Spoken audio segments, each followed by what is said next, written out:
আমাদের দেশে, আমাদের মতো দেশে, তৃতীয় বিশ্বের দেশে আমাদের কিন্তু রাষ্ট্র কাঠামোটাই এত শক্তিশালী না। আমাদের দেশে আইনের শাসনটাই শক্তিশালী না। যে আইনের কোনো বাস্তবায়নই নাই, যে দেশে বিচার করার পরে একটা ব্যক্তিকে ফাঁসি দেওয়া হয়ে গেল, পরে জানা গেল যে সে নিরপরাধ, সেই দেশে আপনি যদি এরকম মানে আইন চাপিয়ে দেওয়ার কথা বলেন, তাহলে এটা আসলে গ্রহণযোগ্য নয়।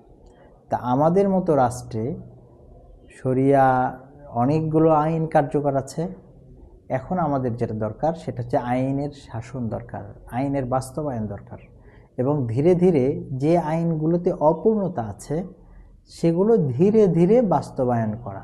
দেশের মানুষ যদি চায় এরকম আইন করলে অপরাধ কমে যাবে, তাহলে সেরকম আইন করা যেতে পারে। দেশের মানুষ যদি চায় যে এই আইন করলে দেশের মানুষ ভালো থাকবে, দেশের মানুষ সেটা আপনি হতে পারে গণভোট হতে পারে যে চুরির ক্ষেত্রে এই আইন এটা বাংলাদেশের জনগণ মানে কিনা, এটার জন্য আলাদা গণভোট হতে পারে, এটা সংবিধানে সংযোজন করা যায় কিনা। এভাবে ধীরে ধীরে ধীরে ধীরে একটা সংবিধানের দিকে হয়তো যারা করতে চায় তারা করতে পারে। তা না হলে এটা আসলে বাংলাদেশের মতো রাষ্ট্রে বা বর্তমান বৈশ্বিক প্রেক্ষাপটে এটা সম্ভব নয়।